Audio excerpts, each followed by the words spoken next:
Hey guys, Evans with a Z111, and today Infinity Ward released the ability to join public infection lobbies. If you don't know what infection is, it's a popular game mode that people did mostly in private matches, as that's the only way you could actually do it in the game unless you had a modded server or anything like that.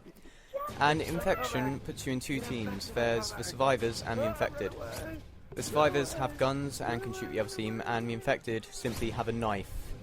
Once one of the infected knifes one of the survivors, then they also become the infected, and eventually all the survivors get whistled down until there's pretty much one left, and the infected all team up against him.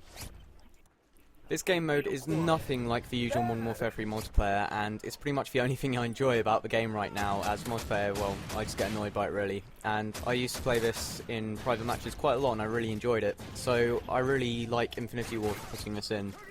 However, one thing that many people have actually complained about is they removed the ability to play drop zone in a public lobby, so all you can do now is infected as a community playlist option. The standard and rather classic options give the survivors a striker shotgun and Akimbo 5.7s as their secondary, and the infected have a tactical knife and obviously no ammo, as they're not allowed to use guns or anything like that.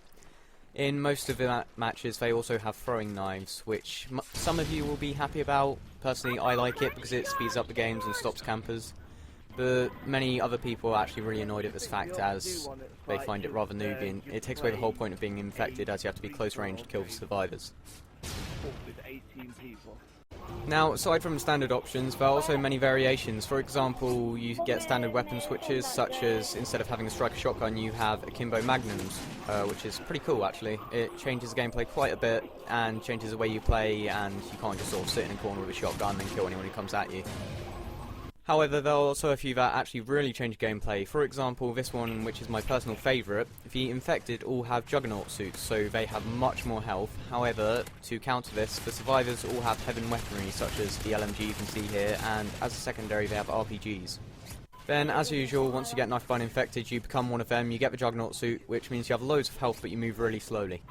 Now, the third variation is pretty much the exact opposite of the last one. Each of the survivors is given a Juggernaut suit and Akimbo Magnums, and the survivors, for a change, actually have shotguns, which is completely different, as it means they can kill you from a range. Of course, this means the survivors have more health, however they move really slowly, and the infected are really easy to kill as they're in their standard uniforms. However, to make it easier for the first person on the infected team to get a kill, they themselves are given Juggernaut suits, so it speeds up the whole process.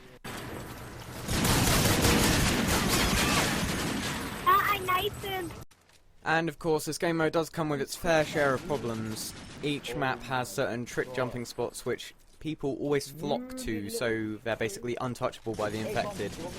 And it's really annoying because every single player on the survivor team just goes to that point, and it makes them basically impossible to kill for the infected. It basically ruins the game mode, in my opinion. It would have been nice to see Infinity Ward somehow counter this, but apparently they didn't.